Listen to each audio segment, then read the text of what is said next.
Hi everyone, welcome to Soul Connect. If you're new here, my name is Carly and this is my channel where we connect into the journey of spiritual awakening, share tools on how to cultivate a deep-rooted relationship with the divine, and of course, chat about all things life and love. Today I want to talk a little bit about Divine Masculine and what he is experiencing on this journey. Before we begin, however, please note that when I speak of divine masculine and feminine, I'm speaking in terms of energetics. So this means you could be the divine feminine in your dynamic, but male in physical form, or vice versa.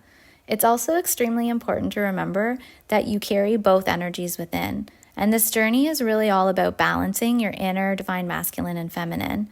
So that's exactly what we're going to touch on here when we talk about what your divine masculine is experiencing, because your divine masculine isn't really separate from you. Okay, I just want to say also before we start that if you feel triggered at any point by this message, I want you to do me a favor and just pause. Take a couple deep breaths and ask yourself what it is that's being triggered. Ask yourself if you're in mind and ego. Maybe save this video and come back to it later. This is the process of balancing your energy, noticing when you're feeling threatened or fearful or triggered in some way, and coming back to soul, coming back to the divine, and using your own intuition to guide you. All right, here we go. So, the divine masculine. Where is he at and what is he feeling? Well, these are questions that divine feminine often asks and wants to understand. I know that it's difficult not to wonder if they're in as much pain and suffering as you. You want to figure out why they've run away, why they've shut you out, why after that amazing bubble love phase that you shared, where you were so deeply connected and in love that everything seemed to just crash and burn out of nowhere. I know you feel this connection on a very deep level, a level that you've never experienced before. And I know this can be scary and confusing, but that is because this connection isn't a regular soulmate relationship or connection. You're dealing essentially with yourself. Your divine counterpart is you, which is exactly why you feel that deep sense of belonging and comfort and home when you are together. They are home because they are you. And as you expand and grow on this journey, you will actually begin to see everything and everyone as a part of you as well.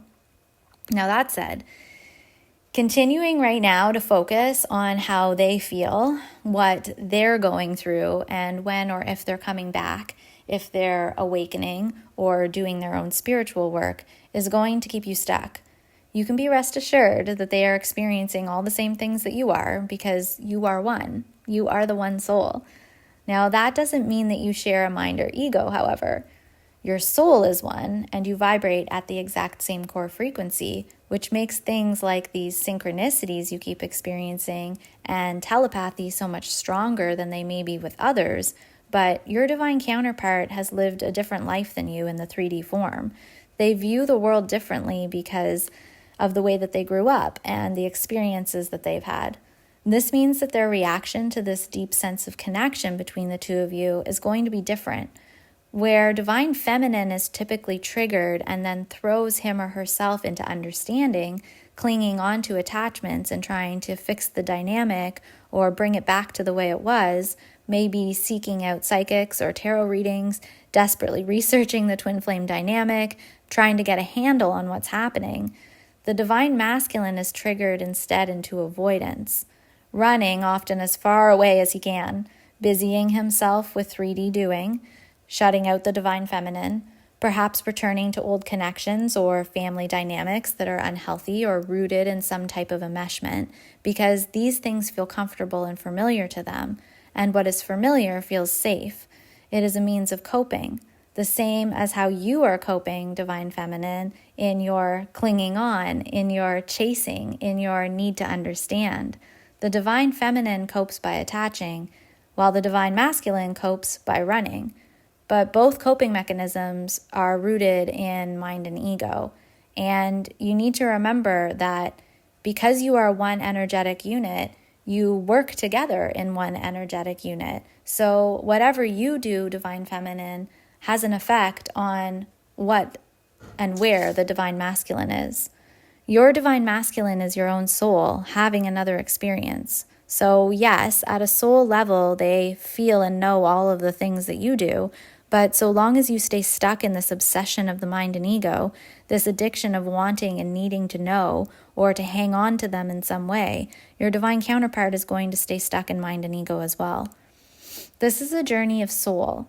The soul does not care if you label your divine counterpart's behavior as toxic or narcissistic or mean or rude or any other number of words that you can give it to justify your hurt feelings. You are not your feelings and you are not your thoughts. Your divine counterpart is not the words that you wish to attach to this connection. You both simply are. The soul does not categorize good from bad. What is currently happening in your dynamic is seen as negative to you because you are in resistance. You're in mind and ego and in resistance to your own soul. Now, that does not mean that I think that you should stay in a toxic relationship or a narcissistic dynamic or whatever, however you want to label it. No. That's not what this journey is about. It's not about hanging on. It's about letting go. It's about coming back to you. You need to stop looking at your counterpart as separate from you. They mirror your connection with soul because they are your soul. They mirror your connection with the divine. That is what this journey is about. So if you see your connection as toxic, you need to reflect on how your connection with the divine is. This journey is about coming home to the divine, cultivating that deep-rooted relationship with Creator.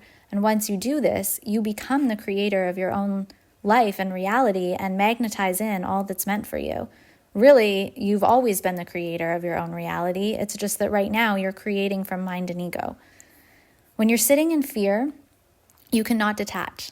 The mind and ego are running the show, and you're asking yourself why. Why did this happen? Why are they not speaking to me? Are we ever going to be together again? Why did they go back to that relationship or unhealthy dynamic? Well, start to ask yourself these questions. Why? Why did you give all of your worth to something external to you? Why do you continue to do so? Why are you still holding on to a dynamic that's bringing you down and isn't healthy? Why do you not tap into your own intuition? Why are you not spending time connecting into soul? Why are you not cultivating a relationship with the divine? Why don't you trust that there is a power greater than you that always has your back, that is not going to take away things that are meant for you? Your divine counterpart is here to trigger your core wounding so that you can begin to alchemize and move out of the mind and ego, move into balanced energy and into soul. You have a mind and you have an ego, you have a body, but that is not truly who you are. You are soul, and so is your divine counterpart. So essentially, you are triggering you so that you can heal and grow and step into higher states of consciousness. This journey is not about a regular 3D romantic relationship, although those types of things may come in some form or another with time, although time doesn't really even exist. So I don't want to say with time. I want to say with shifting into higher states of consciousness. But these romantic relationships, as we're used to looking at them, are rooted in attachment and conditioning. They're not balanced in sovereignty or unconditional love. And that's not what the twin flame journey is about. This journey is a spiritual awakening. It is about moving from the vibrations of duality and separation consciousness into one. You can only move into one in the 3D when you have done so first inside. And this can't be done so long as you continue to loop in mind and ego, so long as you continue to see your divine counterpart as separate from you, so long as you continue to ask the questions of, do they feel the same things as me? Well, you're asking that of yourself. Do you feel the same things as you? Yes, of course they do. They are you. There is no separation there. You need to stop feeding the ego by searching for answers to your questions. Stop relying on others to tell you about you and your connection, and begin to step into your own light. Take all of that energy that you devote to this addiction, and I know a lot of you are not going to like that word, but really that's what this is, an addiction of the mind.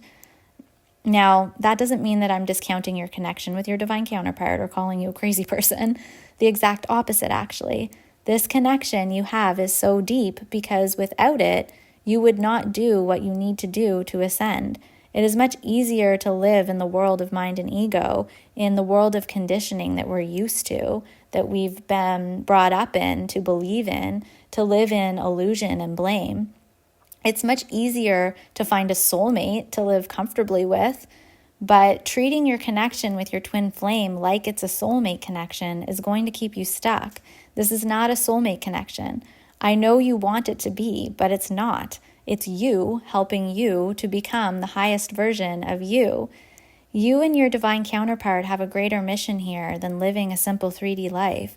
You raise your own vibration and come together to then help raise the vibration of Gaia or Mother Earth.